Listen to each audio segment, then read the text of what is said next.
Everyone, welcome to our channel JK glam. চলে এসেছি আমরা নতুন একটা ভিডিও নিয়ে তোমাদের সামনে। তোমরা যারা আমাদের আগের ভিডিও দেখেছো তারা তো জানোই যমুনা ঘাটে এসে আমরা প্রচুর মজা করে নিয়েছি। আর তারপর চলে এসেছি আমরা বাকি বিহারী মন্দিরে। আর বাকি বিহারী মন্দিরের সামনে এসেই প্রথমেই চলে এসেছি আমরা গোপাল কিনতে। আর আমার তো অনেক দিনের ইচ্ছে ছিল যে আমিও একটা গোপাল কিনবো, তাই ভাবলাম বৃন্দাবনে যখন এসেছি এখান থেকেই গোপাল কিনে নেওয়া যাক। তাই বাকি বিহারের সামনে থেকে আমরা নিয়ে নিলাম আমাদের বাড়ির জন্য লাড্ডু গোপাল আর তার সব জিনিসপত্র। এরপর আমরা চলে এলাম অটোতে করে প্রেম মন্দিরে। আর এখনো কিন্তু প্রেম মন্দিরের গেট খোলেইনি। তারপর একটু ওয়েট করার পর প্রেম মন্দিরের গেট খুললো আর আমরা ভিতরে চলে এলাম। বাট তোমরা শুধু এখানকার ভিড়টা দেখো, গেট খোলার সাথে সাথেই দর্শনার্থীদের এতটা পরিমাণে ভিড় জমে গেছে এখানে। আর কালকে রাতে এসে আমরা যেহেতু প্রেম মন্দিরের ভিতরে গিয়ে সব ঠাকুরকে দর্শন করে নিয়েছি, তাই আর আজকে আমরা প্রেম মন্দিরের ভিতরে গেলাম না, মন্দিরের চারিদিকটা একটু ঘুরে দেখবো আজকে। তোমরা যারা কালকের ভিডিওটা দেখেছো তারা তো জানোই যে প্রেম মন্দিরের ভিতরে গিয়ে ঠাকুর দর্শন করতে কতটা সময় লেগে যায়। আর কালকে তো সব লাইট বন্ধই করে দিয়েছিল, দর্শনার্থীরা বাইরে বেরোচ্ছিল না বলে, তাই আজকে আমাদের আবার এই প্রেম মন্দিরে আসা। তো তোমরা যারা আমাদের কালকের ভিডিওটা দেখোনি তারা অবশ্যই আমাদের চ্যানেলে গিয়ে দেখে আসতে পারো। আর এই মন্দিরের ভিউটা কিন্তু দিনের থেকে রাতের বেলা অনেক বেশি সুন্দর লাগে। রাতের বেলা আলোকসজ্জায় সজ্জিত হয়ে মন্দিরের সৌন্দর্য যেন আরো বেশি বৃদ্ধি পায়। আর মন্দিরের সামনে এতটা পরিমাণে দর্শনার্থীদের ভিড় যে আমরা ফটো বা ভিডিও কোনোটাই ভালোভাবে করতে পারছিলাম না। তো চলো তোমরাও একটু আমাদের সেই মুহূর্তগুলো দেখে নাও। तेरे सुमरे बारंबार खोटे न रूप धरे मन मोहन तो न पावे पार रूप रंग की छबीली पट्टे रानी लागे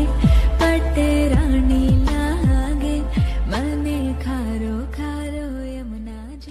ভগবান শ্রীকৃষ্ণ যেভাবে গরু চড়িয়ে বেড়াতেন মাঠে, সেরকমই কিছু চিত্র তুলে ধরা হয়েছে এখানে। এটা ছিল মন্দিরের একেবারে পিছনের দিক, যেখানে ফুলের বাগান ছিল। আর এই যে তোমরা দেখতে পাচ্ছ মন্দিরের সামনের দিকটায় একটু ফাঁকা পেয়ে ভাবলাম কয়েকটা রিলস বানিয়ে নেওয়া যাক। বাট আমি যখন দিদির রিলস বানিয়ে দিচ্ছিলাম তখন কোনো রকম সমস্যা হচ্ছিল না, আর যখন আমার ভিডিও দিদি বানিয়ে দিচ্ছিল তখনই হচ্ছিল যত সমস্যা। কেউ না কেউ আমার ভিডিওর সামনে ঠিকই চলে আসছিল। তো কি আর করা যাবে, এভাবেই কয়েকটা ভিডিও বানিয়ে নিয়ে আমরা চলে এলাম আবার মন্দিরের চারিদিকটা ঘোরার জন্য। তো চলো তোমরাও একটু দেখে নাও প্রেম মন্দিরের এই অপরূপ সৌন্দর্য।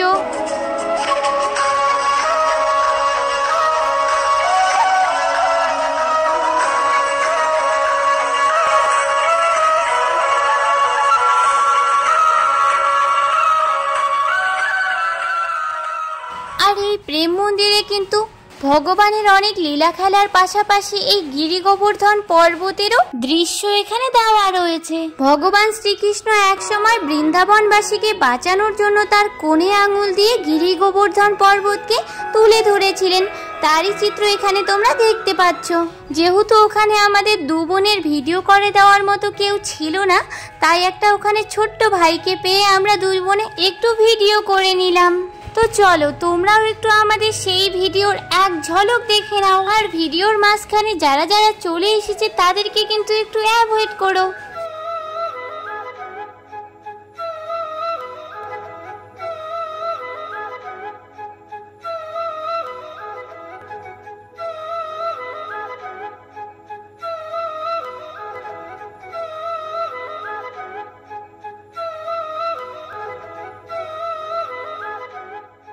আর এই যে দেখতে পাচ্ছ এই জায়গাটার গল্প কিন্তু আমরা আমাদের মা বাবার কাছে অনেকবার শুনেছি।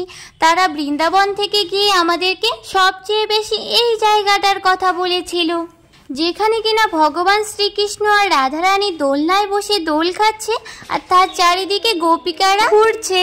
আর সেই দৃশ্য আজ আমরা নিজের চোখে দর্শন করলাম। আর এদিকে তো আমাদের সময়ও হয়ে এসেছে এখান থেকে চলে যাওয়ার। এখান থেকে তো আমাদের একদমই মন যেতে চাইছিল না, বাট আমাদেরকে তো যেতেই হবে, কারণ আমাদের একটু পরেই ট্রেন রয়েছে। আর আজকে কিন্তু আমাদের বৃন্দাবনের লাস্ট ডে, আর আমরা কিন্তু এখনই ঠিক করে নিয়েছি যে আমরা বৃন্দাবনে আবার আসবো, যদি আমাদের উপর রাধারানী কৃপা করে। তো এই প্রেম মন্দির আর সাথে পুরো মথুরা বৃন্দাবনকে টাটা করে দিয়ে আমরা এখন যাচ্ছি গেস্ট হাউসের উদ্দেশ্যে। আর 6:45-এ আমাদের ট্রেন রয়েছে, এখন বাজে 6টা, তাই তাড়াতাড়ি করে এখান থেকে গিয়ে আমরা যাব স্টেশনে। আর ফ্রেশ হয়ে ট্রেনে উঠে এখন আমরা যাব দিল্লি, আর তোমাদের সঙ্গে দেখা হচ্ছে দিল্লিতে গিয়ে। আর বৃন্দাবনের যাত্রা এবারের মতে আমাদের এখানেই শেষ।